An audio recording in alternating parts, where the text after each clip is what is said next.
Bismillahirrahmanirrahim. Alhamdulillah. Alhamdulillahilladzi hadana lil Islam wa ma kunna linahtadiya laula an hadana Allah. Wassalatu wassalamu ala Rasulillah wa ala alihi wa sahbihi wa wala. Thumma amma ba'du. Nahmadullah Ta'ala, pada pagi hari ini kita berjumpa di tempat yang baru. Semoga Allah Subhanahu wa Ta'ala memberkati tempat ini, insyaAllah, amin. Seterusnya kita akan membaca surah Ali Imran ayat 127 kan? Sudah kita baca ya hingga 129. Taib. Qalahu ta'ala, a'udzu billahi minasyaitonir rajim, liyaqta'a tarafan minal ladzina kafaru. Allah menolong kamu dalam perang Badar dan memberi bala bantuan, iaitu tentera berupa malaikat, ialah untuk membinasakan segolongan orang-orang yang kafir.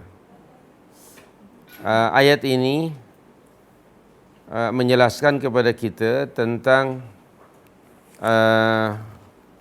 busyra itu ya, berita gembira yang Allah sampaikan kepada Rasul dan orang-orang mukminin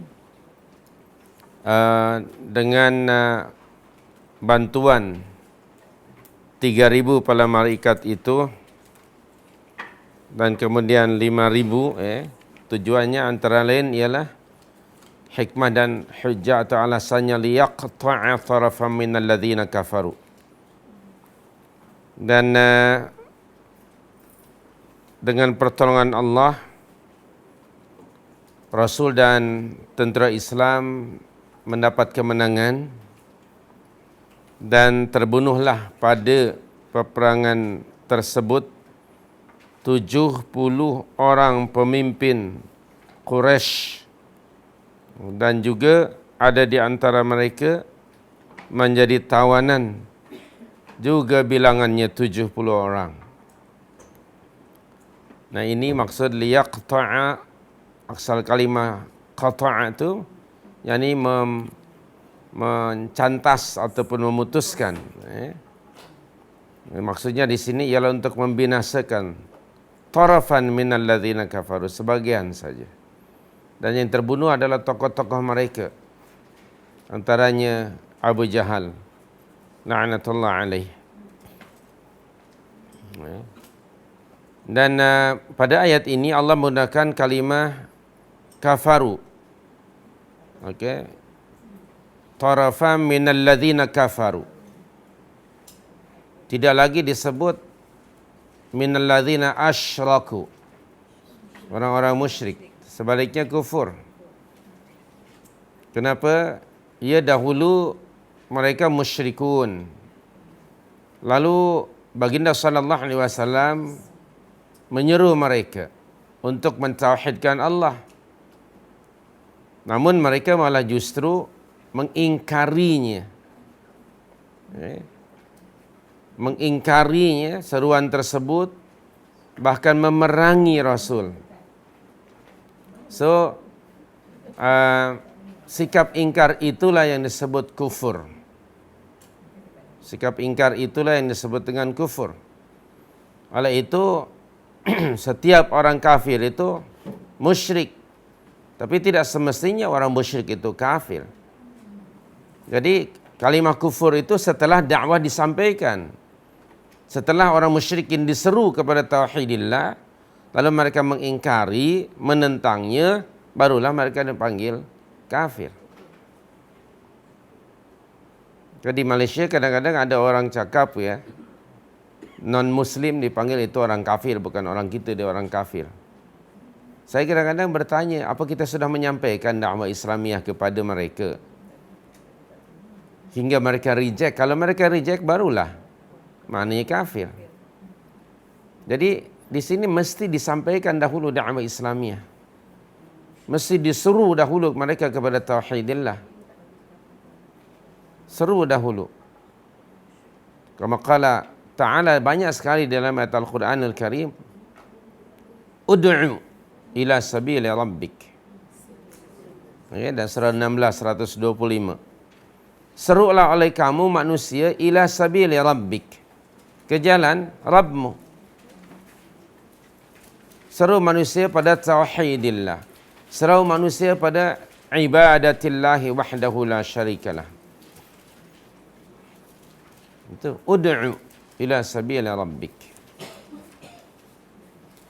Siapa yang mesti diseru? Al-musyrikun. Okey. Ila sabili rabbik ay ila tauhidillah. Ila ibadatillah. Ila dinillah. Oleh itu tiap-tiap rasul memulakan dakwahnya menyeru umatnya kepada tauhidillah. Ini mengisyaratkan bahawa umat mereka itu musyrikun. Di dalam surah 16 ayat 36 Allah Ta'ala Bismillahirrahmanirrahim Walaqad ba'athna fi kulli ummatir rasula ani'budullaha wajtanibut taghut. Ani'budullah wajtanibut taghut. Serulah mereka to worship Allah, untuk menyembah Allah, untuk beribadah kepada Allah. Nah, itu berarti umatnya itu menduakan Allah atau menyembah Tuhan selain daripada Allah. Keseru mereka ila tauhidillah itu. Seperti juga dalam surah Al-Anbiya ayat 25, Allah berfirman di situ, Bismillahirrahmanirrahim, wa ma arsalna min qablika min rasulin. Dan tidaklah kami mengutus seorang rasul pun sebelum kamu, illa melainkan nuhi ilaihi, kami wahyukan kepada rasul itu, annahu la ilaha illa ana, bahawa la ilaha, tidak ada ilah, la ma'bud illa ana, melainkan aku. Fa'budun, maka oleh itu beribadahlah kamu sekalian kepadaku sahaja. Anda perhatikan kalimah wa ma arsalna mir rasulin. Arsalna ada rasul. Kami telah mengutus seorang rasul. Dan misi rasul ialah menyeru umatnya kepada tauhidillah.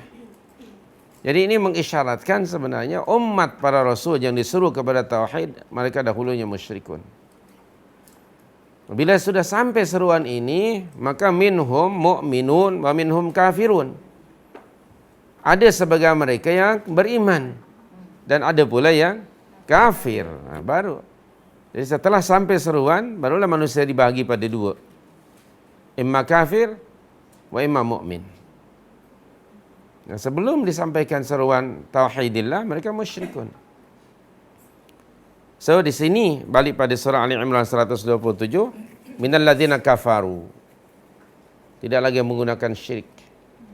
Dan ini mengisyaratkan bahawa peperangan itu ialah baina al-mu'minin wal kafirin. Baina alladzina amanu wal ladzina kafaru. Dan ini mengisyaratkan bahawa kedua-duanya itu memang pasti akan bertembung, pasti akan clash antara kafir, orang-orang kafir dengan orang mukminun. Itu tidak dapat dielakkan. Kerana hakikat permusuhannya ialah perbezaan akidah. Itu hakikat permusuhan di situ. Orang mukminun hizbullah, orang kafirun hizbus syaitan. Orang mukminun ahlul haq, orang kafirun ahlul batil. Dia tidak mungkin dia akan duduk semeja istilahnya. Dia pasti akan clash kerana perbezaan akidah. Dan ini akan berterusan hinggalah hari kiamat. Dan orang-orang kafir yang memerangi mukminin disebutlah harbiyun, kafir harbi. Sedangkan orang kafir yang pasif, yang agree dengan kedaulatan Islam dan umatnya, mereka pun berada di negara Islam, disebutlah kafir zimmi. Baik. Jadi di sini kalimah liyaqta'a tarafan minal ladzina kafaru. Jadi harus faham istilah kufur dan syirik serta mukmin ini. Sejelas ya. Hingga hari ini tetap ada orang-orang yang kafaru itu. Kemudian berikutnya hikmah dan tujuan ataupun matlamat daripada pemberian bantuan itu menurut Allah di sini yang berikutnya atau yakbitahum. Apa arti yakbitahum? Atau untuk menjadikan mereka hina. Yakbitahum. Menjadikan mereka hina. Jadi dihinakan oleh Allah Subhanahu wa taala di dunia ini, ya. Kerana mereka kafir. Dan ini pun juga mengisyaratkan kepada kita bahawa manusia itu pada pandangan Allah ada yang mulia dan ada yang hina. Tetapi mengikut standard Allah, mulia dan hina bukan berdasarkan kepada darah keturunan, tapi berdasarkan pada sama ada dia iman atau dia kafir. Jadi di sini Allah menyatakan yakbitahum, untuk menghinakan mereka. Jadi orang-orang kufar itu walaupun materially mereka lebih kaya, lebih maju barangkali negaranya dibandingkan dengan umat Islam, tetapi menurut Allah mereka adalah orang-orang yang hina. Kehinaan itu kerana mereka memerangi Allah dan Rasulnya. Kerana mereka kufur, mengingkari kebenaran yang sudah sampai kepada mereka. Dihinakan.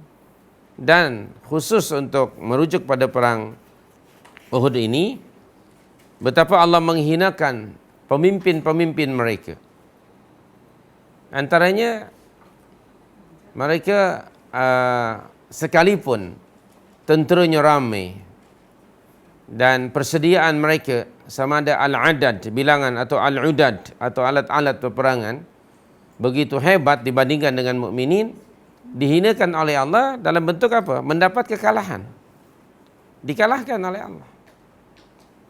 Maka secara logik manusia, kalau tenteranya ramai, senjatanya canggih, lalu dikalahkan oleh orang atau tentera yang dahlah kelompoknya kecil, tidak punya alat-alat yang canggih, dikalahkan, maka itu adalah satu kehinaan. Kalau orang yang kecil dan orang yang tak punya apa-apa dapat dikalahkan oleh tentera yang canggih, nah itu tak perlu diherankan lah. Menurut adat dunia seperti itu kan. Jadi itu bukan kemuliaan bagi tentera yang huge dapat mengalahkan tentera yang kecil dan yang tidak punya alat-alat. Jadi yang namanya hina itu begitu antaranya. Dikalahkan oleh Allah tentera musyrikin dan kafirin Makkah pada masa itu. Kedua, dihinakannya pemimpin-pemimpin mereka yang selama ini mereka batar, sombong, bongkak, begitu confident bahawa mereka pasti dapat membunuh Rasul, mengalahkan umat Islam. Allah menghendaki mereka dihinakan oleh Allah Subhanahu wa taala. Dan terbunuhlah 70 orang di kalangan tokoh-tokoh musyrikin Makkah. Bukan di kalangan orang-orang yang biasa, tokoh. Nah itu yakbitahum. Tentu saja apabila mereka kehilangan tokoh-tokoh mereka, dia akan memberi kesan psikologi kepada tentera yang lain. Akan kehilangan apa? Semangat. Ya, kehilangan semangat, tak ada mood sudah. Karena pemimpinnya sudah terbunuh. Ini kan kesan psikologi. Dan kehinaan itu diterima oleh semua orang Quraisy. Sama ada yang ikut serta dalam peperangan itu ataupun yang ada di Makkah. Memang itu satu pukulan yang memberi kesan begitu signifikan ya kepada mereka. Dihinakan oleh Allah Subhanahu wa taala. Jadi di sini juga sebagai isyarat kepada kita, jika benar-benar orang-orang mukminin ini mereka mentaati titah perintah Allah, maka Allah Subhanahu wa taala sekali-kali tidak akan memberikan jalan bagi orang kafir untuk mengalahkan orang mukminin. Wala yaj'alallahu lil kafirina 'alal mu'minina sabila. Sila rujuk surah yang ke-4 ya. Suratun Nisa. Allah berfirman pada ayat itu sebagai satu bisyarah ya pada orang-orang mukminin dalam surah yang ke-4. Okey, ayat berapa? Wala yaj'alallahu wala yaj'alallahu lil kafirina sabila, yaitu ayat yang ke-141. An-Nisa 141. Betul tak? Cari ayat wala yaj'alallahu lil kafirina 'alal mu'minina sabila. Terjemahan makna ayat dan sekali-kali Allah berjanji itu lan linnafyi wal istiqbal, tidak akan memberi jalan kepada orang-orang kafirin untuk mengalahkan alal mu'minin. Anda perhatikan, kafirin lawannya mukminin. Jadi di sini asasnya adalah iman mesti solid. Itu asasnya. Nah, kalau kita perhatikan dalam perang Badar, subhanallah, mereka mukminuna haqqa. Menurut logik manusia, mereka pasti kalah. Kerana apa? Bilangan tentera muslimin yang dipimpin Rasul pada perang Badar 313 orang. Tentera kufar 1000 orang. Berarti nisbahnya 1:3. Orang-orang kufar mereka punya segala kekuatan dalam peperangan. Sedangkan orang mukminin tidak punya apa-apa kecuali sedikit sekali.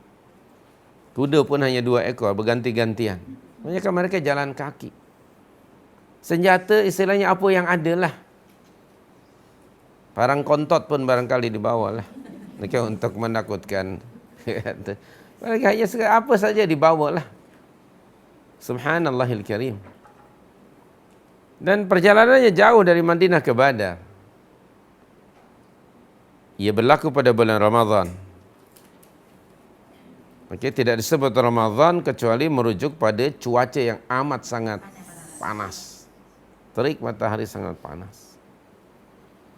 Hari ini pun rakan-rakan baru balik dari umrah 48, 50. Panas. Menjelang Ramadan kan? Subhanallah. Dan pada masa itu, itulah kewajiban berpuasa pada bulan Ramadan yang kali pertama.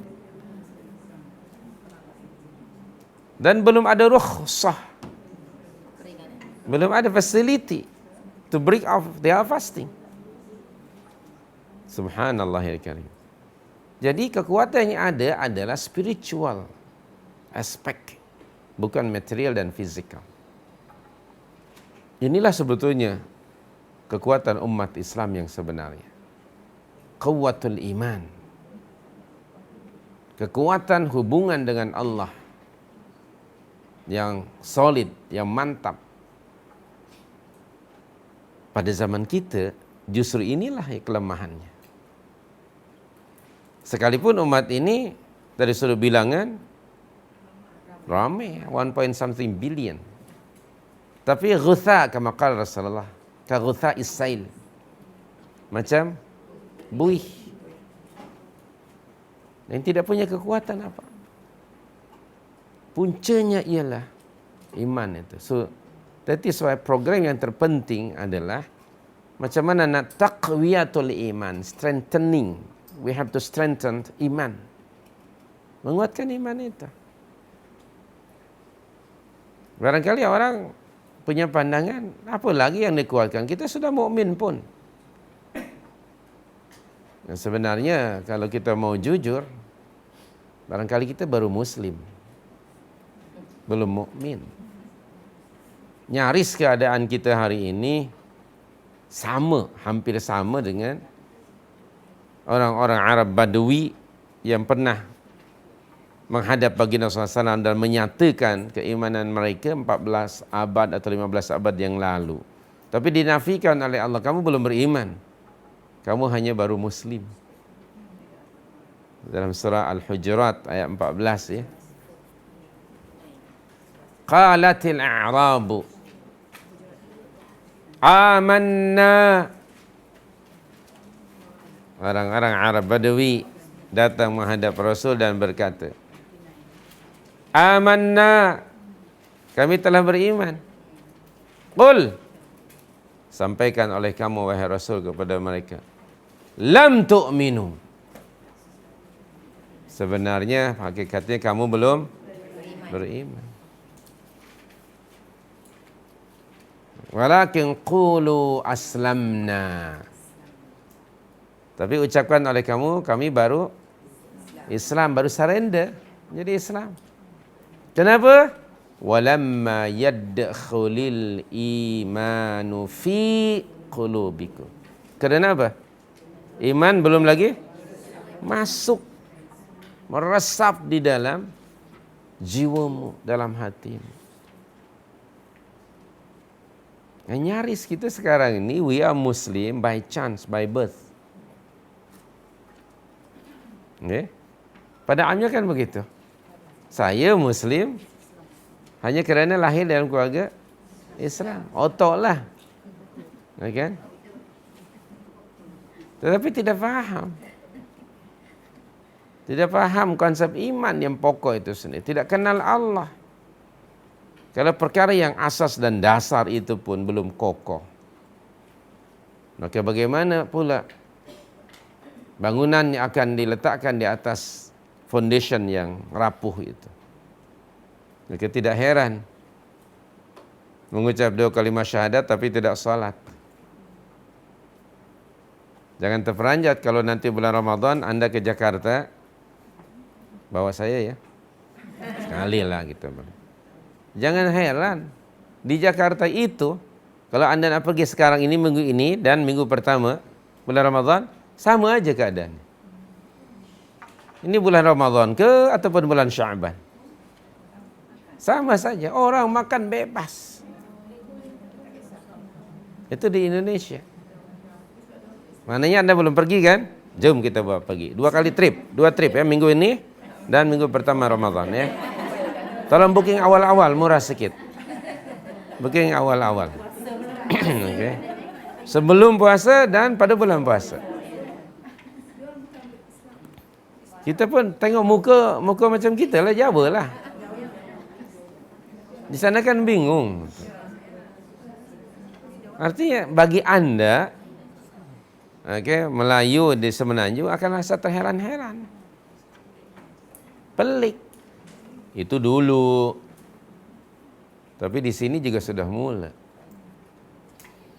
Pengalaman saya sudah beberapa 2-3 tahun Ramadan ini menemui orang macam itu dan saya tegur, Anda musafir. Bukan, Anda sakit. Tidak. Anda tengah datang matahari. Tidak. Jadi dia pun terus jauh lah. Di alam Anda merokok. Alam Anda Putrajaya waktu itu saya pergi ke sana. Dan saya tegur. Itu sudah mulai berani mereka. Dan cobalah perhatikan, Anda akan menemui makin. Jadi saya tanya dahulu, barangkali dia musafir kan? Barangkali dia sakit, maka kita tanya dahulu. Kepada dia. Ternyata ketika tidak ada, maknanya dia purposely tidak berpuasa. Dan sudah mulai ramai. Kalau sholat saja ditinggalkan, apalagi puasa. Ini berlaku. Mana kulihal, itu adalah mengindikasikan betapa imannya belum mantap. sebagaimana mungkin Allah akan membantunya. Ketika ada sedikit saja maksiat yang akan menjejaskan iman, ia menghalangi turunnya nasrun minallah, pertolongan dari Allah. Dan ini dibuktikan pada perang Uhud. Dalam perang Uhud, sebab kekalahan ialah kerana adanya ketamakan. Tamak akan harta. Sifat tamak itu akhirnya menjadi sikap disobedient terhadap Rasul. Ketika baginda berpesan kepada pasukan Rumat pemanah yang ditempatkan di Jabal Rumat, bukit pemanah. Apapun yang berlaku, kamu tetap di situ. Jangan tinggalkan bukit ini kecuali atas arahan aku. Kemudian mereka disobey Rasul. Akhirnya dibayar, kemaksiatan itu on the spot dengan kekalahan yang teruk. As reminder dan sebagai pengajaran bagi mereka dan bagi kita. Nah, di zaman ini bukan hanya maksiatnya itu sekecil itu, bagi saya ya, bagi kita ya, itu maksiat itu kecil aja. Maksudnya dibandingkan dengan hari ini. Pada waktu itu sahabat, sahabiyun, dan antara mereka ada Ahlul Badr yang pernah perang dalam Badar. Pada ketika itu dipimpinnya langsung oleh Rasulullah SAW. Dan iman mereka jauh lebih hebat dari kita. Tapi karena sebab sedikit saja maksiat, mengakibatkan kekalahan yang teruk. Isunya di sini bukan besar atau kecil, tapi disobedient. Isunya di situ. Dan kalau pandangan kita lah, itu kan urusan peperangan, muamalah. Apa hubung kaitnya dengan akidah? Barangkali kita akan bertanya begitu. Akidah itu menuntut as-sam'u wa ta'ah, mendengar dan mentaati secara total dalam apa jua arahan Allah dan Rasulnya. Bila maksiat saja, disobedient saja arahan Rasul, terus dibayar oleh Allah. Nah, pengajarannya bagi kita penting ini. Kalau mereka yang begitu hebat kualiti imannya dan diridhai oleh Allah pernah ditegur semacam itu, bagaimana dengan kita hari ini? Bukan hanya meninggalkan Jabal Rumat ya, tapi salat pun sudah ditinggalkan, puasa pun tidak, maksiat berterusan hari-hari. Sebab itu umat ini menjadi bahan ejekan, cemuhan, dan sasaran musuh-musuh mereka. Kekuatannya itu, kekuatan yang ada pada umat ini sudah hilang, yaitu quwwatul iman. Dan umat ini sebagiannya terlalu bergantung kepada persenjataan yang canggih. Itu pun bukan dibuat sendiri ya. Kita bukan memproduk, orang lain yang memproduk. So ini umat ini perlu dikembalikan ke sana. Tetapi untuk mengembalikan umat kepada manhaj Qur'ani yang hakiki, dia halangannya, rintangannya terlalu berat. Kerana musuh-musuh Islam, sama ada kafirun, musyrikun atau munafikun, tahu betul kekuatan umat. That's why mereka berusaha sejak sekian puluh tahun mengeluarkan perbelanjaan bilion US dollar untuk menghalangi ataupun untuk melemahkan iman umat Islam. Mereka tahu betul itu. Kekuatan umat Islam ada pada imannya. Bila ada iman, umat Islam tidak akan takut mati. Betul? Dan segala sesuatu dianggapnya kecil. Hanya Allah yang akbar. Dan umat Islam yang ada iman, dia mencari syahadah. Ingin mati sebagai syahid. Sementara orang kafir bergantung kepada alat, senjata. Umat Islam, senjata yang utama ialah dalaman, yang kedua baru luaran. Mereka sangat tahu. That is why dari mula sistem pendidikan terutamanya dimasukkan racun-racun di situ hingga iman itu tinggal hanya jadi nama negeri aja. Darul Imam umpamanya lah. Okay, misalnya. Tapi kemudian jadi banyak yang runtuh. Orang kata Darul runtuh pula. Okay. Ketiadaan iman karena mungkin ada rashwah di dalamnya. Jadi bagaimana mungkin Allah akan menolong? Padahal tadi janji Allah dalam surah 4141 ayatnya tadi kan sudah dibaca. Wala yaj'alallahu lil kafirina 'alal mu'minina sabila. Melihat realiti hari ini umat Islam, tidakkah kontradik ayat itu dengan realiti umat? Betul tak? Seolah-olah apa yang disebut oleh Allah dalam ayat tersebut bukan umat ini. Atau umat ini bukan seperti yang disebut dalam Al-Quran.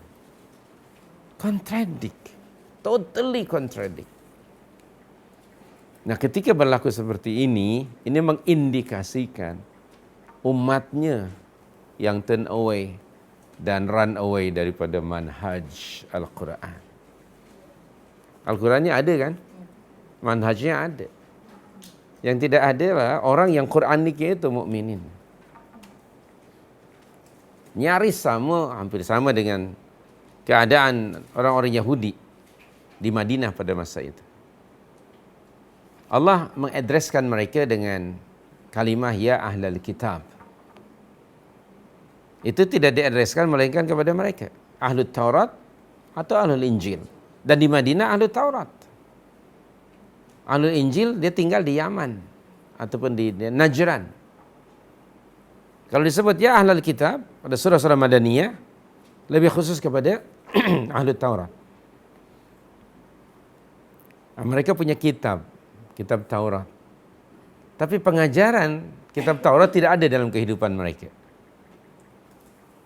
Maka dipanggil, disuruh oleh Allah ya Ahlul Kitab, tujuannya supaya mereka kembali kepada kitab mereka.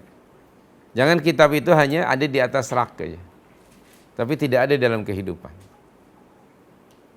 Keadaan umat diri kita hari ini 5 kali berapa dengan mereka? Ya, 5 kali 7 kan? Quran ada tak sekarang?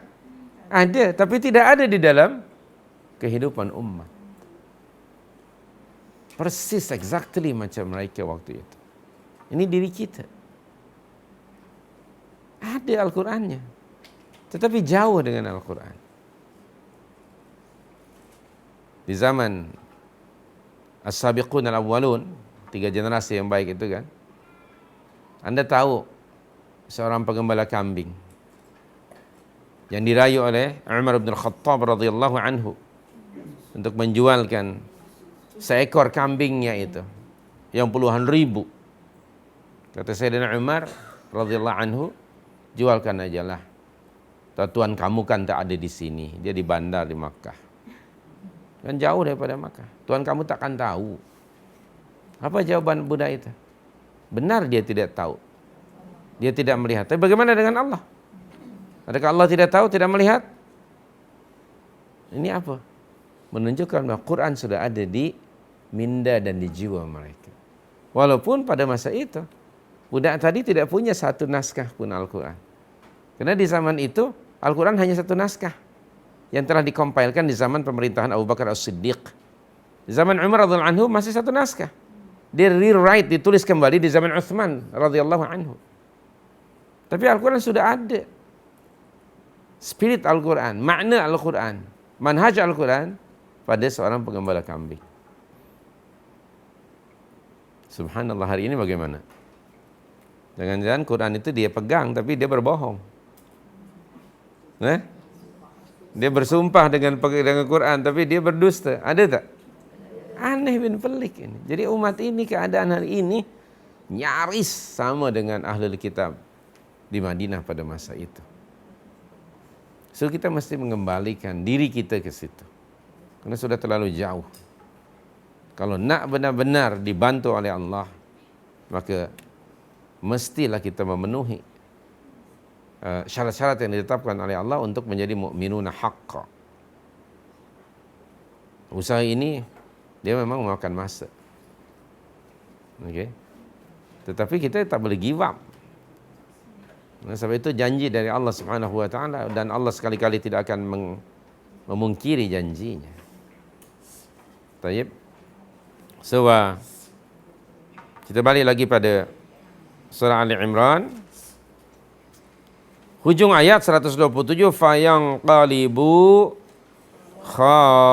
khaibin. lalu mereka kembali dengan tiada memperoleh apa-apa. Maksudnya apa? Khaibin, maknanya gagal. Okey. Fayanqalibu khaibin. Rugi di dunia dan juga di akhirat, na'udzubillah min dzalik, ya. Fayanqalibu khaibin. So, bagi orang-orang kafir, mereka akan sentiasa di dalam kerugian. Tidak akan mendapat apa-apa pada sisi Allah Subhanahu wa taala kerana kekufuran mereka itu. So, hari ini ya kita bimbang justru yang khaib itu, yang gagal. Kita bimbangnya adalah justru umat Islam. Ya, fayanqalibu khaibinnya. Nah, ini bukan sebuah berita ya, tetapi ini satu, maksud saya bukan hanya sekedar sebuah berita, tapi ini adalah satu bisyarah dan pasti dan dia ya pasti menjadi kenyataan ya. Tidak hanya sebuah teori. So fayanqalibu khaibin. Mereka akhirnya tidak memperoleh apa-apa. Dunyawiyan dan ukhrawiyan. Sebab orang kafir dia akan rugi kekufurannya, rugi hartanya yang mereka gunakan untuk menghalangi dakwah Islamiyah. Dan of course di akhirat rugi lagi apabila mereka terbunuh dalam peperangan. Dan apabila mati sebagai orang kafir, tentu saja tempat tinggalnya di akhirat dalam neraka. Na'udzubillah min dzalik. Nah, orang-orang mukminin lawan kepada orang yang merugi, yang beruntung. Yang gagal, yang dia berjaya. Nah, al-falah, kejayaan ini adalah anugerah dari Allah Subhanahu wa taala. Yang dianugerahkan Allah hanya kepada orang-orang mukminun haqqa. Dan orang mukmin, kita sangat mengharapkan, menginginkan hidup ini yang berjaya, mendapat kejayaan dunyawiyan dan ukhrawiyan. Manhaj untuk merealisasikan keinginan tersebut, hasrat tersebut adalah dengan ittiba' al-Quran. Ittiba' ma anzalallah. Mengikuti apa yang Allah turunkan. Sumber kejayaan itu ialah pada mengikuti keduanya.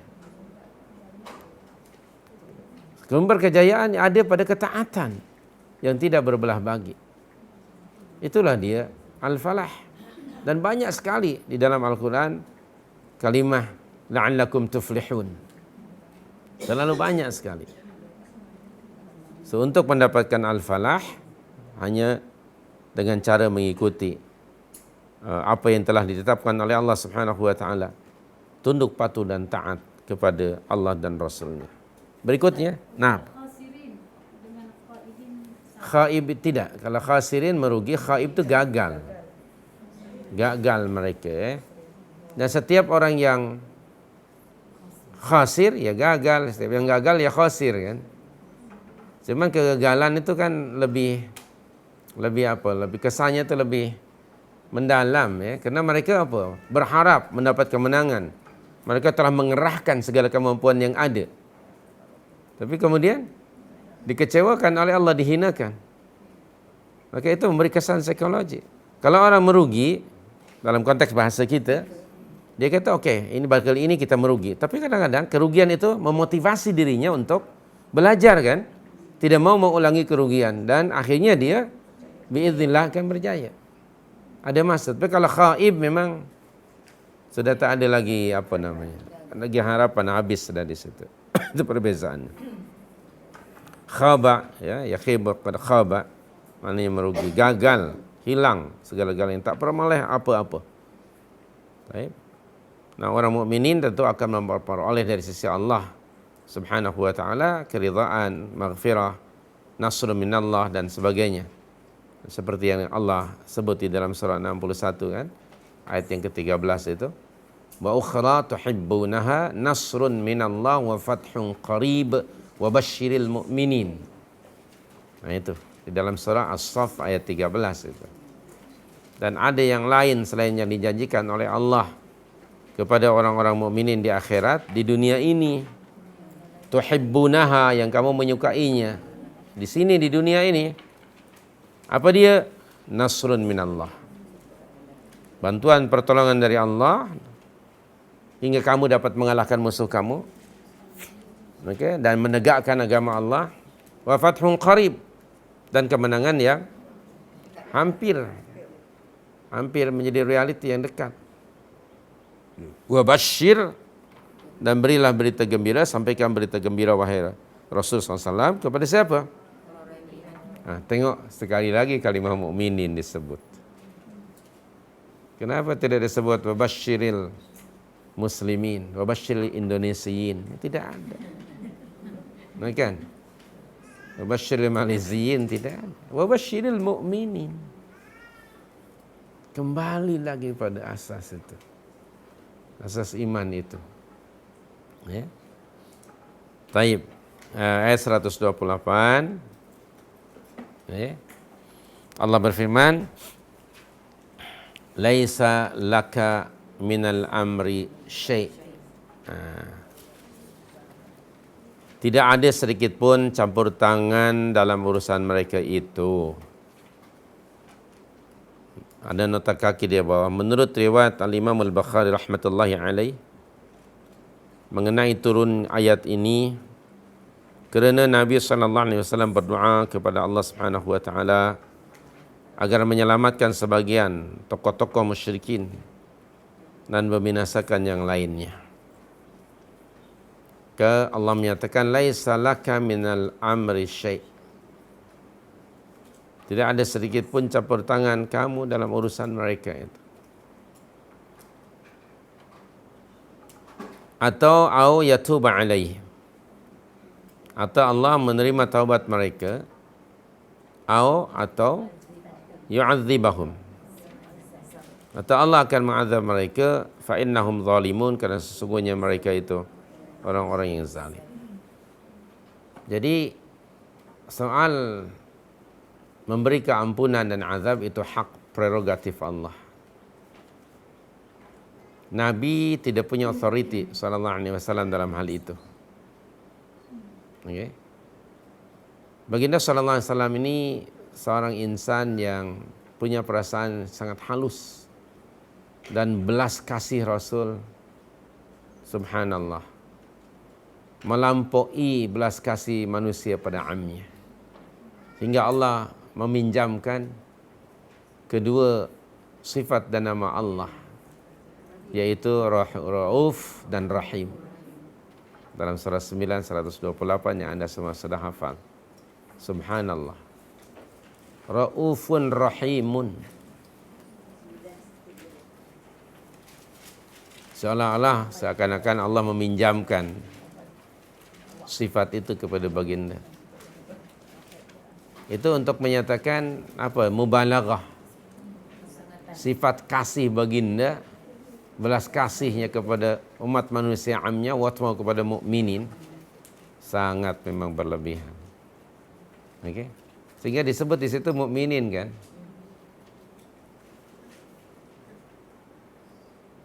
Bil mu'minina raufur rahim.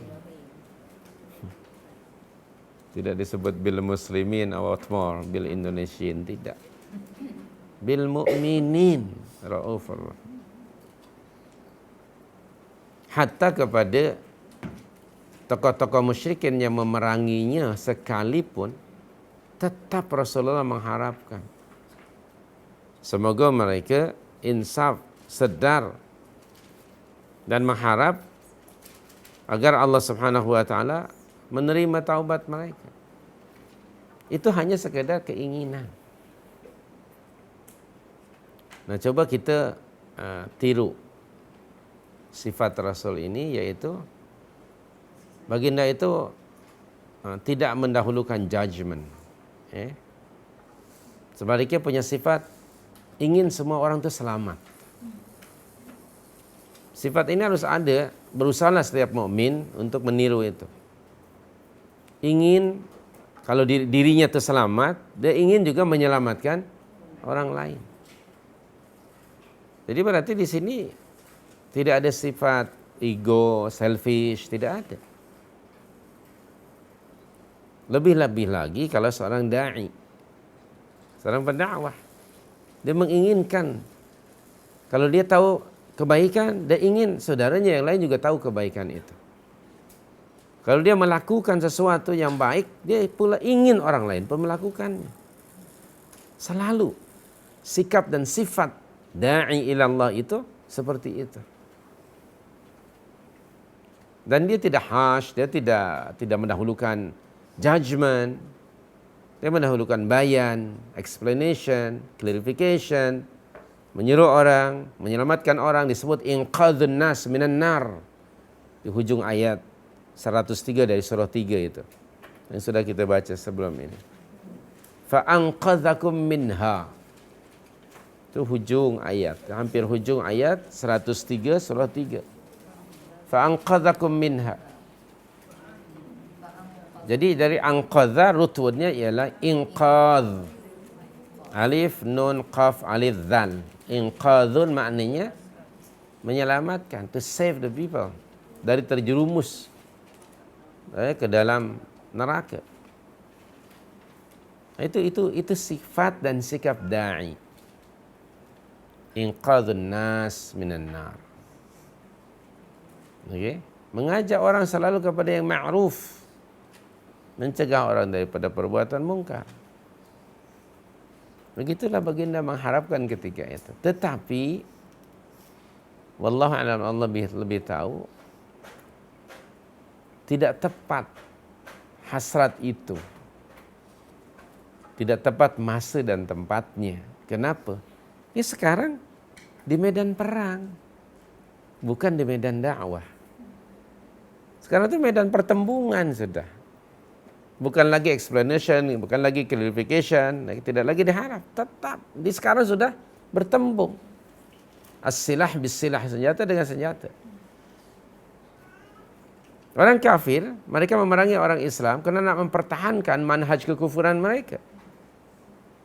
Bukan begitu? Dan mengenyahkan manhaj Allah, iman itu. Demikian sebaliknya orang mukmin ingin menegakkan manhaj Allah di atas buminya ini dan mengenyahkan kekufuran. Niatnya sama kan? Cuman manhajnya yang berbeza. Dua-duanya namanya berperang kan sudah pasti bertembung dan berusaha untuk saling membunuh antara satu dengan yang lain kan. Saya dalam peperang itu imma mereka dapat membunuh musuh, umat Islam membunuh musuh, atau mereka terbunuh. Sama ada qatalu atau qutilu. Dalam surah 3 ayat 195 itu. Betul tak? Ali Imran 195 itu.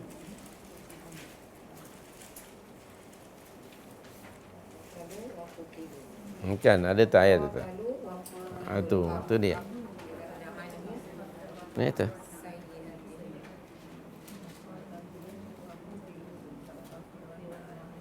Sesungguhnya orang-orang yang alladzina ukhriju min diyarihim. Okey.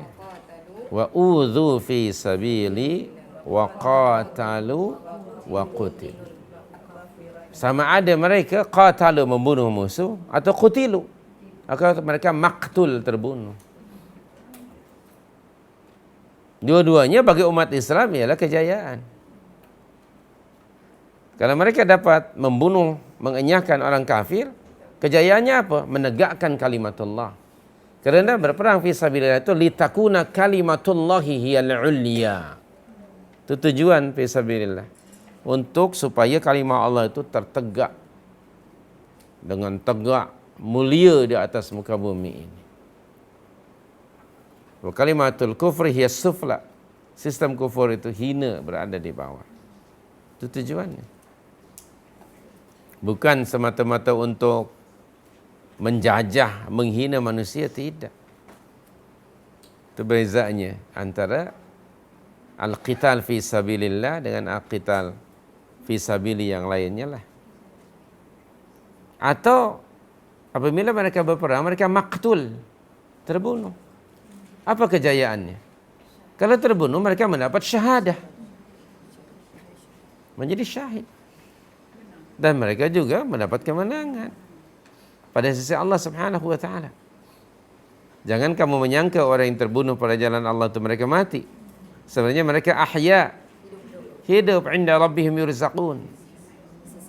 Sedemikian. Jadi mendapat dua kejayaan orang mukmin itu. Itu sebab mereka semangat, orang mukmin yang sebenarnya, untuk i'la'u kalimatillah atau mereka mendapat syahadah. Sementara orang kafir ya khasarah.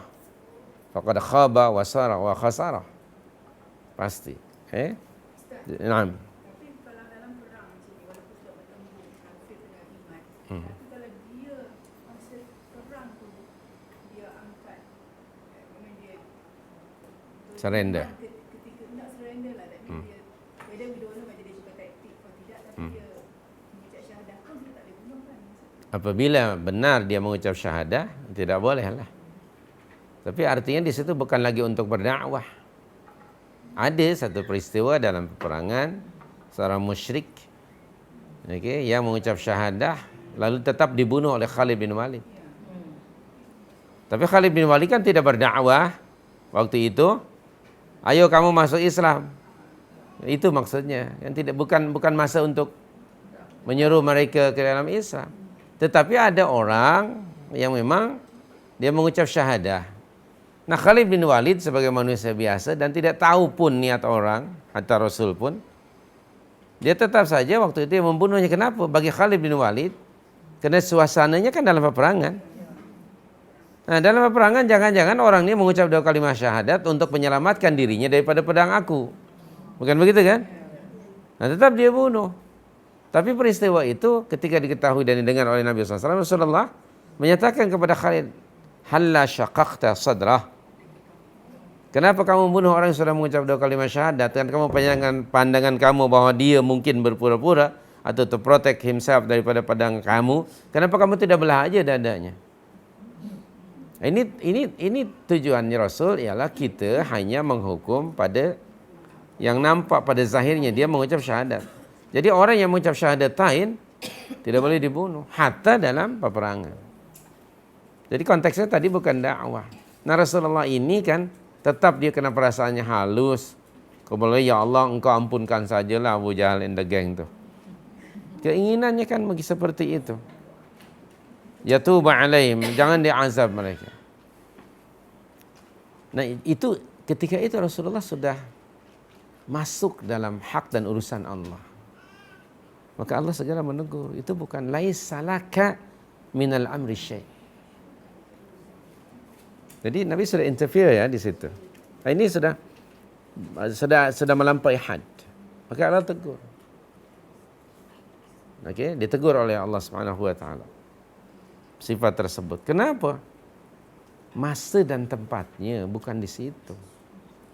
Kalau dalam konteks ketika berdakwah tidak berlaku peperangan, itulah memang sikap dan sifat duat. Tapi sekarang bukan tempatnya. Maka jangan masuk soal itu. Sama ada Allah akan memaafkan mereka, menerima taubat mereka atau mengazab, itu urusan Allah. In 'alaika illa al-balagh. Tidak ada kewajiban kamu kecuali hanya menyampaikan. Tablighur risalah. Sekarang kamu sudah menyampaikan.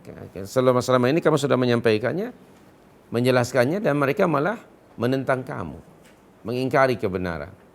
Maka ini bukan lagi masa untuk yatuba alaihim atau yu'adzibahum. Itu urusan Allah. Jadi yang menerima taubat, yang akan memberi taubat atau mengazab, itu adalah hak Allah. Allah itu yaghfiru liman yasha wa yu'adzibu liman yasha. Itu hak Allah, sama ada nak memberi keampunan ataupun mengazab. Ya sekalipun itu hak Allah, tapi kan ada, Allah sudah menjelaskan siapa orang yang dikehendaki oleh Allah untuk mendapat keampunan. siapa pula orang yang dikehendaki oleh Allah untuk mendapat azabnya? Kan ada kriterianya. Okey. Jadi tidak hanya sifatnya mutlak itu hak Allah, tetapi ada cost, ada efeknya. Nah, orang yang selalu memohon istighfar, memohon keampunan kepada Allah, bertaubat kepada Allah dengan taubatan nasuha, memperbaiki dirinya, meningkatkan ilmu pengetahuannya, memperbaiki amalannya, konsisten, committed dengan agama, berterusan hingga mati, orang yang macam ini yang akan diberi keampunan oleh Allah, bahkan dibantu, ditolong dan dilorongkan ke jalan yang benar. Tapi kalau orang yang sudah sampai penjelasan, keterangan sangat jelas, tapi dia sentiasa rebel, sentiasa reject, tak mau dengar, macam mana Allah nak memberi keampunan dan menerima taubat dari orang macam itu? Inilah orang yang dikehendaki oleh Allah untuk tidak diberi hidayah atau tidak diberi keampunan. Bagaimana mungkin Allah akan memberi keampunan kepada Abu Jahal yang dia sekarang memerangi Allah dan Rasulnya kan? Tidak mungkin. Maka itu di sini bukan tempatnya. Soal yatub ataupun yu'adzib itu hak Allah. Kenapa mereka diazab? Fa innahum zalimun. Ini hujjahnya. Hujjahnya di sini. Karena sesungguhnya mereka itu orang yang zalim. Jadi dia tahu makna zalim lawan daripada adil. Dan kezaliman yang terbesar ialah asyirku billah. Dalam surah Luqman ayat 13. Inna syirka la zulmun azim. Ya itu. Nah, mereka sekarang menzalimi diri mereka sendiri. Kan? Bagaimana cara menzaliminya? Mereka mengingkari, mendustakan kerasulan Rasul dan risalah yang dibawanya. Bahkan mereka memeranginya, itulah sifat zalim. Yang semestinya kan mereka menerimanya, mengikutinya, ajakan dan seruan Rasul. Ini malah justru menentang, itulah sifat zalim. Jadi ketika manusia itu disobey Allah dan Rasul, itulah sebetulnya perbuatan zalim. Dan sebesar-besar kezaliman ialah asyirku billah. Maka itu melakukan maksiat, disobedient, sama ada meninggalkan kewajiban atau mengerjakan apa yang dilarang, itu juga zulmun. Itu zalim.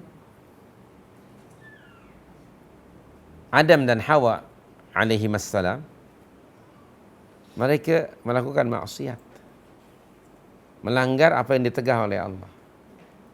Lalu keduanya menyatakan Rabbana zalamna anfusana. Zalamna anfusana. Ya Allah, sungguh kami telah menzalimi diri kami sendiri. Bagaimana cara menzaliminya? Dengan melanggar apa yang ditegah. Itu zalim. Termasuk zalim meninggalkan apa yang diperintah. Jadi orang yang zalim itu ada zalim pada diri sendiri, ada zalim kepada Allah, ada zalim kepada orang lain. Cuman kadang-kadang dalam bahasa kita ni zalim normally apa? Kepada orang lain ya. Okey. Dan biasanya kekerasan misalnya begitu kan. Az-zulmu itu antara lain mengambil hak orang lain diberi kepada orang yang tidak layak dan tidak berhak untuk menerimanya. Itu zalim.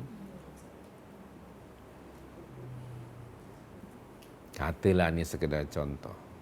Okey, ada beberapa orang layak dia mendapat tender itu. Layak memang, tidak ada orang lain. Dan memenuhi segala kriteria. Itu dia punya hak untuk menerimanya. Tapi diambil oleh si fulan yang barangkali punya kuasa, dibagi kepada fulan yang lain yang tidak punya kelayakan. Ini juga zulmun.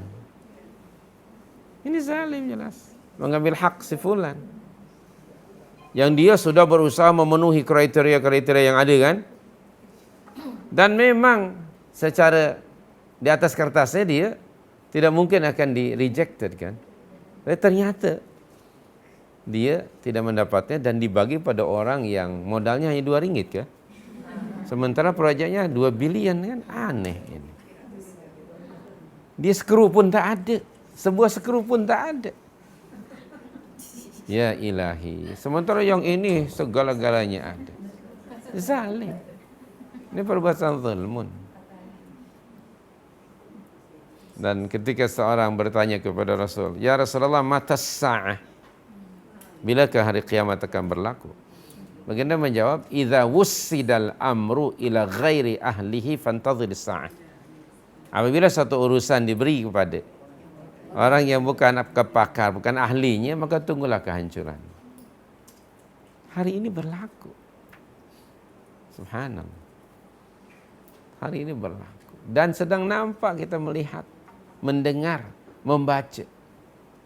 Tinggal kita terbeliak mata, tercengang. Bingung dan bengong, kata orang Betawi. Cemana boleh berlaku? Inilah dunia akhir zaman. Dunia akhir zaman seperti itu berlaku. Maka bila az-zulma berlaku, ditariklah oleh Allah keberkatan. Lalu berlakulah manusia, they don't trust each other. Ini azab min Allah. Antara satu jangan yang lain saling memakan. Na'udzubillah min dzalik. Jadi balik pada ayat 128 bahawa Allah itu mengazab mereka kerana fa innahum zalimun. Wa ma zalamahumullah walakin kanu anfusahum yadhlimun. Allah tidak menzalimi mereka. Maha suci Allah daripada sifat itu. Tetapi mereka lah yang menzalimi diri sendiri. Dalam surah 18 ya, Allah ada berfirman, wala yazlimu rabbuka ahada. Itu ayatnya. Ayat 49 ya. Ujung ayat itu. Wala yazlimu rabbuka ahada. Betul? Dan apa? Rabbmu, yakni Allah Subhanahu wa taala, tidak menganiaya seseorang pun, tidak mungkin. Wala yazlimu rabbuka ahada. Karena Allah tidak punya apa? Allah itu maha kaya. Tidak punya interest buat apa. Tetapi mereka lah sendiri yang menzalimi diri sendiri. Banyak sekali ayat-ayat yang seperti itu. Pada ayat sebelum ini pun, ayat 117 ya, dalam surah Ali Imran pun kita sudah baca itu. Konsep itu. Wa ma zalamahumullah walakin kanu anfusahum yadhlimun, di hujung ayat itu. Banyak ayat seperti itu. Allah tidak menzalimi mereka, tetapi mereka lah yang menzalimi diri sendiri. So, kenapa Allah Subhanahu wa taala mengazab orang-orang kafirin, orang musyrikin, Abu Jahal dan geng? Kerana kezaliman mereka. Okey. So itu urusan Allah. Soal sama ada Allah menerima taubat ataupun mengazab. Okey. Allah tidak mengutus Rasul sallallahu alaihi wasallam untuk memberi keampunan atau taubat, kerana itu hak Allah Subhanahu wa taala. Maka oleh itu fatubu ilallah. Yang namanya taubat mesti kepada Allah.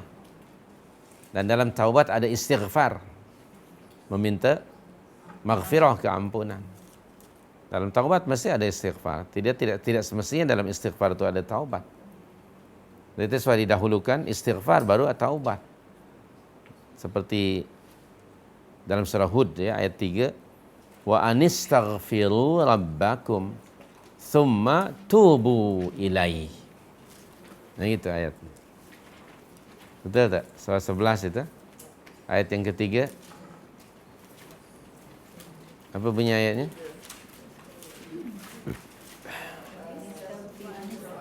Wa anistaghfiru rabbakum thumma tubu. Didahulukan istighfar, baru bertaubat kan? Nah, dalam taubat ada istighfar. Dalam istighfar tidak mesti taubat. Maka Nabi SAW selalu beristighfar berapa kali? Antara 70 hingga 100. Apa karena baginda na'udzubillah melakukan kesalahan dan dosa? Kan tidak. Nah begitu. Jadi dalam istighfar Tidak ada taubat. Dalam taubat ada istighfar. Dan kalau sudah taubat, mesti nampak perubahan yang nyata antara before and after. Taubat bukan tak ubah. Jangan salah dengar. Okey? Dengar baik-baik. Taubat ke atau tak ubah? Dengar baik-baik. Okey, awas. Okay, dengar baik-baik. Ya. Hati-hati. Kadang-kadang ada perkataan yang kita mungkin salah faham. Ikhlas ke atau ikhlas? Itu hati-hati. Okey, ikhlas 240, 280. Okey. Okey. Dengar baik-baik. Baik. Fa'ala kulli hal, mereka yang menzalimi diri mereka sendiri, Taib, kemudian ayat 129, walillahi ma fis samawati wa ma fil ard. Ini lanjutan daripada hujung ayat 128. Kepunyaan Allah lah apa yang ada di langit dan apa yang ada di bumi. Jadi, kerana Allah tu Khaliq langit dan bumi, Allah mudabbir, Allah malik, Allah mutasarrif, maka itu Allah punya hak yaghfiru liman yasha wa yu'adzibu man yasha. Jangan lupa ya, kepunyaan Allah apa yang ada di langit dan apa yang ada di bumi termasuk diri kita. Jangan lupa ni. Kadang-kadang kita excluding ourselves. Kita berada di mana sekarang? Bumi kan? Berarti kita milik siapa? Milik Allah. Kadang-kadang orang lupa. Allah adalah pemilik, Allah lah yang ada di langit dan di bumi. Excluding I lah dia kata. Astagfirullah. Ya dia tak cakap begitu, tetapi sikap dia seolah-olah dia bukan milik Allah, hingga orang itu mengatakan ikut suka aku lah. Everything milik aku. Aku nak spend berapa pun untuk apa pun is mine, dia kata. Apa you menyibuk sangat? Aku nak beli apa pun itu wang-wang aku. Itu kadang-kadang orang lupa. Okay. Konsep inna lillah wa inna ilaihi raji'un itu harus ada pada setiap tindak tanduk pemikiran kita, fikiran kita, kehidupan kita mesti ada. Jangan sekali-kali terpisah dengan Allah atau ingat pada Allah hanya pada event-event tertentu. Berterusan, everything belong to Him. Nyawa ini pun milik Allah kan. Subhanallah, kita tidak mampu mengawalnya. Oksigen ini milik Allah. Segala-galanya. Kita tidak punya apa-apa kecuali nama. Kecuali nama. Boleh dibuktikan kalau anda pergi ke kubur orang Islam, pasti ada nisan. Dan di situ ada nama. Nissan bin Toyota ke apa-apalah. Nama aja. Subhanallah. Dan IC tidak dibawa. Everything belong to Allah Subhanahu wa ta'ala. Selalu ingat itu. Kalau selalu ingat seperti itu, subhanallah, kita hanya sebagai distributor aja. Tidak akan ada sifat kedekut biiznillah. Kalau semuanya milik Allah, saya hanya disuruh oleh Allah untuk to spend for myself and also untuk orang lain. Sebagai buat investment di akhirat. Semuanya milik Allah. Selama ini selalunya kita lupa. Karena kita hanya melihat apa yang ada di atas kertas yang peguam kita bagi. Encik sains ini nama encik ya, itu aja. Padahal sebenarnya hakikatnya adalah semuanya lillah. Walillahi ma apa saja fis samawat wa ma fil ardi. Apa saja, sekecil-kecil hatta kuman milik Allah. Okey. Dicipta oleh Allah Subhanahu wa taala. What more dari kita? Ya Allah, ya Karim. Kadang-kadang kita lupa ya. Maka kerana demikianlah sifat Allah itu, yaghfiru, Allah Subhanahu wa taala akan memberi keampunan liman yasha pada sesiapa yang dikehendakinya. Okey, ini adalah masyiatullah yang mutlak. Kehendak Allah yang absolut, yang mutlak. Walau begitu, seperti saya sebut tadi, ada cause and effect. Ya. Bagi mereka yang sentiasa beristighfar kepada Allah dan taubat dengan taubatan nasuha, maka Allah berjanji, ana wa ana atub, aku akan beri taubat kepada mereka. Akan terima, Allah akan menerima taubat mereka. Allah akan memberi keampunan kepada mereka. Yaghfiru liman yasha. Dan sebaliknya, kerana Allah itu punya kuasa yang mutlak, wa yu'adzibu man yasha. Dan Allah akan menyiksa sesiapa yang dikehendakinya. Tapi sekali lagi Allah tidak berlaku zalim. Maksudnya Allah daripada sifat itu. Kenapa mereka diazab? Mereka sendiri yang melakukan sesuatu yang melayakkan diri mereka untuk diazab. Oleh itu jangan salahkan sesiapa. Okay? Jadi itu hak mutlak Allah. Maka jangan masuk dalam urusan itu. Kita hanya mungkin mengharapkan saja kepada Allah Subhanahu wa taala. Hak memberi keampunan atau mengazab itu hak Allah. Kita manusia boleh mengharap kepada Allah. Maka istighfar disebut meminta keampunan. Alif, sin dan ta itu bermakna talab. Asalnya ghafara, ghin, fa dan ra. Ditambah dengan alif, sin dan ta depan. Istighfara. Maknanya memohon. Talab al-maghfirah, memohon keampunan. Nah, permohonan itu terserahlah, kadang-kadang kan diterima permohonan itu, kadang-kadang ditolak. Itu adalah hak Allah. Tapi Allah sekali-kali tidak akan menghampakan tangan hambanya yang diangkat dengan penuh ikhlas mohon keampunan. Allah tidak akan menghampakan tangannya kosong dengan syarat ikhlas. Demikian wa yu'adzibu man yasha, dan hujung ayat wallahu ghafurur rahim. Nah, ini good news, Allah itu Maha Pengampun.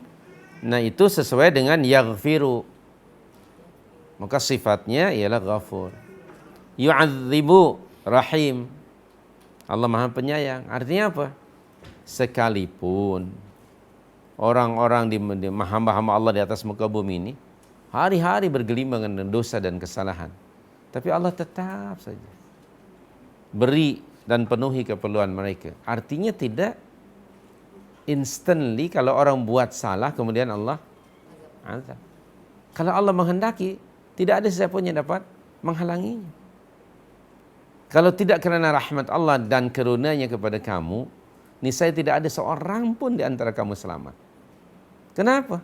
Setiap kita ini melakukan kesalahan. Every day kita melakukan kesalahan dan dosa.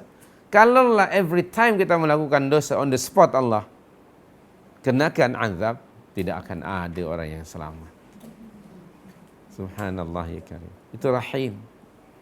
Atau makna rahim yang kedua, apabila orang itu bertaubat kepada Allah dengan taubatan nasuha, maka Allah akan lorongkan dan bantu dia untuk sentiasa berada dalam situasi yang totally berbeza dengan sebelum ia bertaubat. Dibantu oleh Allah, mindanya, jiwanya sekarang suka kepada kebaikan, suka kepada perkara-perkara yang saleh, benci kepada kekufuran, kemunafikan atau kefasikan. Itu semuanya bantuan dari Allah Subhanahu wa taala. Nah, ini kalimah Ghafur dan Rahim. Benar Allah itu Ghafur, tapi keampunan Allah tidak akan diberi kepada setiap orang, hanya kepada mereka yang yastaghfirun, yang selalu beristighfar. Di dalam surah 51 kan ada ayat itu, yaitu mereka sentiasa yastaghfirun, memohon keampunan kepada Allah Subhanahu wa taala. Maknanya berterusanlah. Mungkin ada apa ayatnya itu, bahwa apa bunyi ayatnya? Di waktu malam mereka sentiasa beristighfar, memohon kepada Allah. 18 wabil ashari hum yastaghfirun. Wabil ashar, waktu sahur lah, hum yastaghfirun, beristighfar. Dan istighfar ini akan menghalangi turunnya kemurkaan dan azab Allah dengan istighfar itu. Di dalam surah 8 ayat 33 itu. Surah 8 33. Wa ma kana Allahu mu'adzibahum wa anta fihim wa ma kana Allahu mu'adzibahum wa hum yastaghfirun. Okey. So demikianlah wallahu ghafurur rahim. Jadi kesimpulannya daripada ayat 127, lanjutan daripada ayat 126,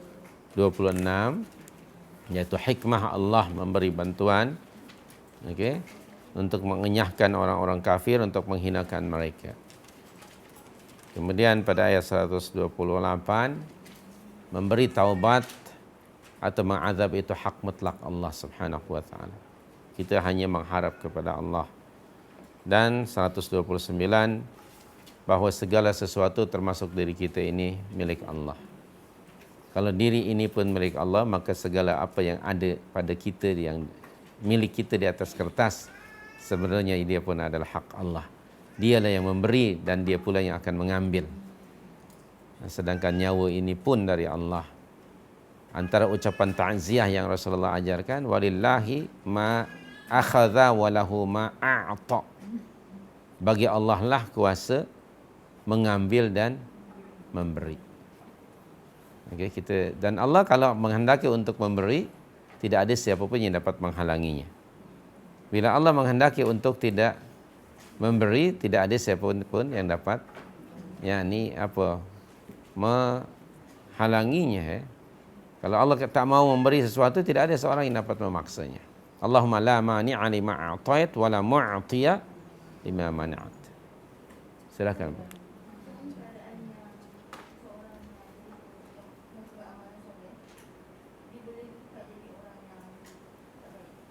Na'udzubillah.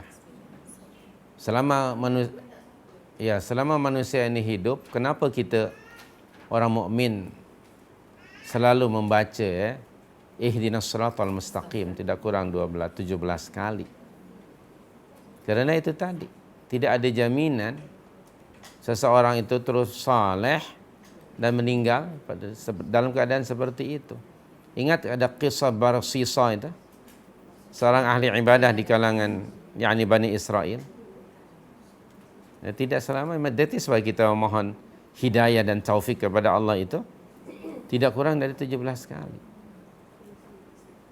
Jadi itu ketetapan Allah, tetapi tentu mesti ada sebab-sebabnya. Kalau anda rujuk salah satu hadis 40 Nawawi yang Nabi menyatakan bahawa ada kalanya engkau melihat orang itu jahatnya luar biasa. Kan? Jahat. Hingga antara dia dengan neraka itu tinggal hanya baki sejengkal saja. Lalu datang ketetapan Allah, dia berubah. Kemudian masuk ke dalam syurga. Kebalikannya, ada kalanya ada orang masya-Allah saleh betul. Orang itu baik sekali. Hingga antara dia dengan syurga baki tinggal sejengkal saja, datang ketetapan Allah. Na'udzubillah, dia melakukan sesuatu yang akhirnya mengakibatkan dia terjerumus dan dihubankan dalam neraka. Wal'iyadzubillah.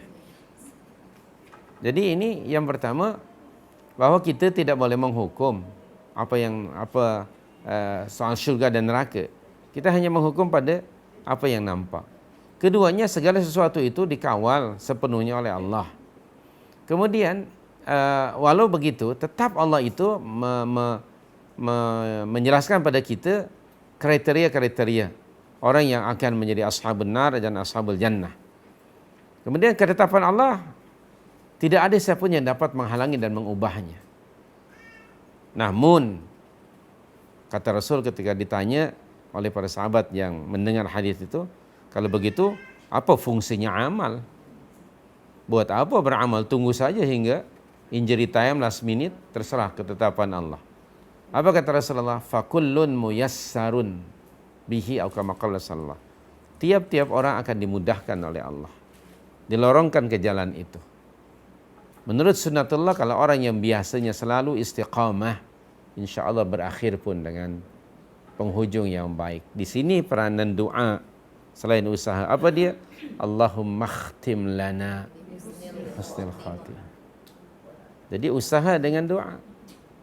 Lalu ada orang yang hidupnya kalau selamanya dia selalu disobey Allah, pada amnya menurut sunnatullah dia akan berakhir na'udzubillah dengan su'ul khatimah. Itu kesemuanya adalah ketetapan Allah. Fakullun muyassarun bihi. Tiap-tiap orang yang dua tadi disebut muyassar, dimudahkan oleh Allah untuk menuju jalan itu. Soal itu usaha dan doa mesti dikombinkan.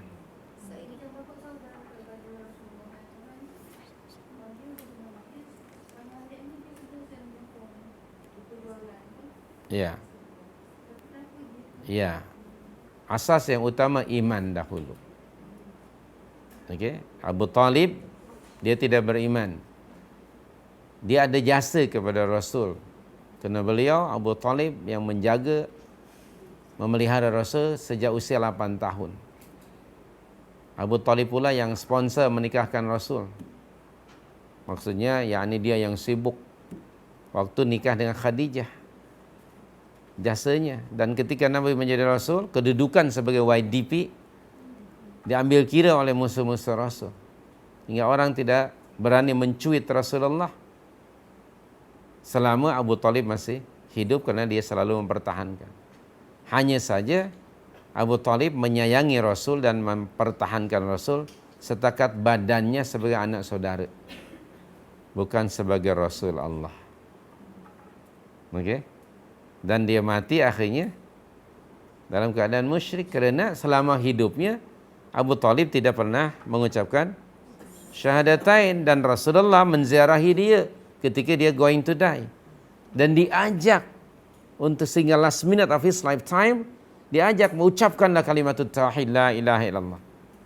Tapi kemudian Abu Jahal dan Abdullah bin Umayyah berada di sebelah kirinya, terus dia mempengaruhi Abu Talib dengan perkataan-perkataan yang menghina, mencerca. Takkanlah kamu ni YDP kita nak ikut kepada Muhammad pula meninggalkan agama datuk kamu ataupun ayah kamu. Takkanlah bapa saudara pula ikut pada anak saudara. Mana acik? Yang ada anak saudara ikut pak saudara. Takkanlah kamu kan orang tua, Muhammad itu lebih muda. Yang muda ikut yang tua. Ini terbalik pula kamu nak ikut dia. Begitulah. Akhirnya dia kata, ana ala dini Abdul Muttalib. Matilah dia sebagai seorang musyrik. Betapa Nabi SAW sangat sedih sekali. Jadi sekali lagi bahawa kebaikan Abu Talib tidak diasaskan di atas iman. Sebelum buat, sebelum amal, mesti ada iman dahulu. Tidak akan diterima amalan soleh orang kafir, walau soleh sekalipun. Saya selalu bagi ayat-ayat ini kepada anda dalam suratul Furqan, dalam suratul Nur.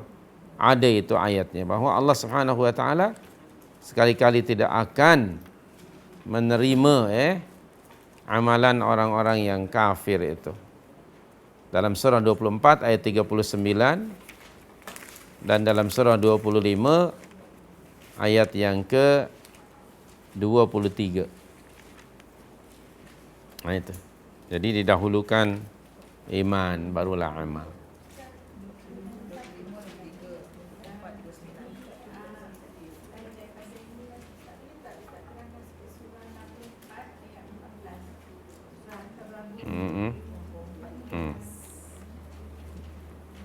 Jadi sudah jumpa tadi ayat yang 2 ayat itu ya. Jadi iman lebih didahulukan ya. Dan kalau kamu memaafkan dan tidak marahkan mereka, serta mengampunkan kesalahan mereka, maka Allah akan membuat demikian kepada kamu. Kerana sesungguhnya Allah Maha Pengampun dan Maha Penyayang.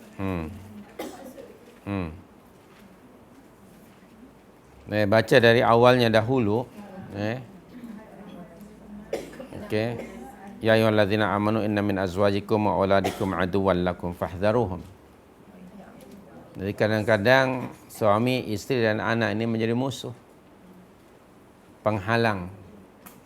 Ada orang-orang mukminin yang mereka hendak berhijrah ke Madinah, tapi istrinya pula menghalangi dan anaknya.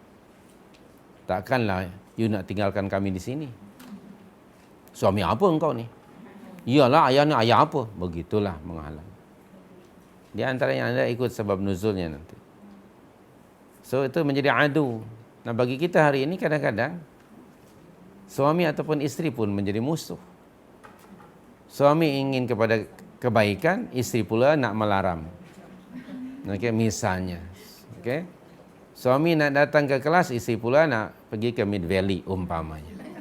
Umpamanya lah. Ini hari terakhir ini bang, hari terakhir ini. Harga runtuh, esok sudah tutup bang. Kelas itu kan tiap minggu kita datang. Begitulah selanjutnya. Misalnya sebagai contoh. Ataupun sebaliknya. Kena azwaj itu pasangan hidup. Could be male or female, lelaki atau suami ataupun istri. Aulad pun anak-anak baik lelaki atau perempuan. Kadang-kadang kalau kita perturutkan anak di hari ini, mungkin mengakibatkan maksiat kepada Allah. Jadi adu. Jadi musuh pada kamu. Maka itu Allah menyatakan fahdharu, waspada. Hati-hati, kawal oleh kamu. Dan itu bukan mudah ya. Di zaman kita lah terutamanya. Bukan mudah. Tetapi kemudian kalau kamu memaafkan mereka, ya ini dahulukan kemaafan. Mungkin mereka belum paham, mereka belum tahu. Jangan mendahulukan judgment. Maafkan mereka. Tentu saja di sini secara gradually ya, tidak mendahulukan judgment. Maafkan. Dan kemaafkan di sini makna ingatkan mereka, tarbiyah mereka, ajar mereka. Coba berbincang dengan mereka. Mungkin saya belum paham. Seperti orang Arab mengatakan, an-nasu a'da'u ma jahilu. Orang itu selalu memusuhi, membenci benda yang belum dia faham. Setelah itu kita mesti mentarbiyah mereka. Karena bayanat, penjelasan lebih didahulukan daripada tahkim, judgment. Maafkan dahulu mereka ya. Wa tasfahu, dan berlapang dada. Tidak berlapang dada lah, tidak mendahulukan judgment. Bukan berlapang dada di sini membiarkan, lalu toleransi dalam semua perkara. Seperti setengah orang kalau di Jakarta begitulah. Anak-anaknya dibebaskan. Oke, kamu bergaul lah. Kalau boleh setiap minggu kamu tukarlah boyfriend kamu. Bila tukar boyfriendnya, bangga orang tuanya. Anak ayah alhamdulillah modern dan pandai dia bergaul. Ini ada lah. Bahkan kadang-kadang na'udzubillah dibekali anaknya dengan, ya ini sesuatu, oke lah ini, you jangan lupa mesti pakai kondom, tahu tak? Mesti pakai kondom. Na'udzubillah. Na'udzubillah min dzalik. Ini sudah normal di akhir zaman. Itu adu. Na'udzubillah min dzalik. Jadi awas, waspada dan hati-hati. Tidak semestinya anak-anak ini kan disebut oleh Allah dalam ayat yang lain fitnah. Keluarga, harta adalah fitnah. Fitnah itu dugaan, ujian. Boleh jadi membawa kepada kebaikan, boleh jadi membawa kepada keburukan. Dia bergantung kepada tarbiyah kita lah. Dan bukan mudah. Oleh itu sekali lagi, usaha dan doa selalu bersama, bergandengan. Rabbana hablana min azwajina wa dzurriyyatina. Tapi pada waktu yang sama kita juga harus berusaha untuk sharing knowledge, kebenaran, saling menasihati, dan kawal di dalam rumah. Jangan sampai ada perkara-perkara yang kondusif untuk melakukan maksiat. Sekarang ini kan kita di dalam rumah itu tidak komunikasi. Karena masing-masing dengan alatnya sendiri. Emaknya menghadap sana, ayahnya ke sana, anaknya sini, masing-masing. Tidak ada komunikasi.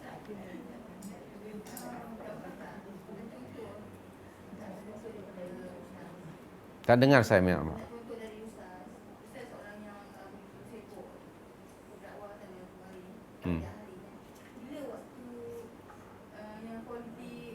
Quality time. Ada masanya, dan saya akan peruntukkan petang hari ataupun malam, antara maghrib dengan isya, saya akan gunakan. Weekend saya tidaklah sesibuk seperti mana yang dianggap orang, ada masa. Kemudian anak saya akan bawa ke sekolah, ataupun saya balik dari sekolah saya akan ambil. Nah, ketika saya bawa di jalan dari rumah ke sekolah, waktu itulah quality time. Dan kita gunakan mana-mana lah. Demikian juga dengan semua keluarga. Kita hanya usaha menurut kemampuan. Yang jauh pun terpaksa ditelepon ataupun email. Ya, akibatnya ya bayarlah bil, itu aja lah. Okay? So, anak saya semalam baru masuk asrama, tadi pagi pun saya sudah kontak. Sudah bangun kah atau belum? Ya, kalau sudah jauh maknanya bangunlah ayah, betul. Betul juga. Anda jawab. Salat ya? Salat masih berjamaah, ada surau tak? Belum nampak. Karena hari pertama dia. Belum nampak. Cari surau, salat berjamaah. InsyaAllah katanya begitu. Begitu yang jauh pun ditegur juga. Kewajiban saya lah. Bila datang bil, Sudah mulalah. Tapi tak apa, ya Allah jadikan ini sebagai infak fi sabilillah. Hanya itu saja saya mengharapkan kepada Allah. Maksudnya memang ada tapi tidaklah mungkin panjang sangat, tapi akan digunakan. Mungkin minum petang. Kalau tidak physically pun mungkin berhubungan lah melalui alat-alat yang ada hari ini. At least ada keep in touch. Supaya anak kita pun tidak terlalu orang ayahku ini membiarkannya jauh kan, kadang-kadang psikologi kan sunyi. Begitu juga sebagai ayah kan rindu juga pada anak, apalagi cucu. Ya, sekejap lagi akan sampai. InsyaAllah 18 hari bulan ini datang cucu. Ini tengah memendam rindu nih. So terima kasih, itu saja aku qouli hadza. Astaghfirullah. Subhanakallahumma bihamdika asyhadu an la ilaha illa anta astaghfiruka wa atubu ilaik. Sallallahu